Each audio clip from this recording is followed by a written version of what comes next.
городе Семей сейчас проходит второй тур. Значит, среди женской команд Национальной лиги 29-й чемпионат Республики Казахстан. Почему в городе Семей?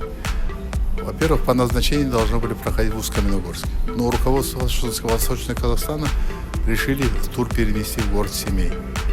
Во-первых, это связано с тем, что недавно построен был здесь многопрофильный спортивный комплекс, арена, который, честно говоря, нам очень понравился. Во-первых, здесь вместимость зрителей очень большой. Высота потолка, там, освещение, температурный режим. То есть в этом дворце, я так думаю, можно проводить международные соревнования. Мен Ибраева Самал, Алтай екінші құрама командасында ойнаймын. Біздің қарсыластарымыз өте жақсы және де бізден үлкен.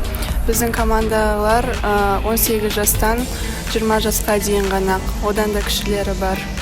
Тәжірибе алып жатырмыз осы ойындардан. Әлі де жетістіктерге жетеміз деп ойлаймын. Семей қаласындағы осы Абай аренасы өте жақсы салынған. Іші де бәрі жылы, әдемі, бәрі жақсы. Шығыс Қазақстан облысында бұндай больше зал жоқ.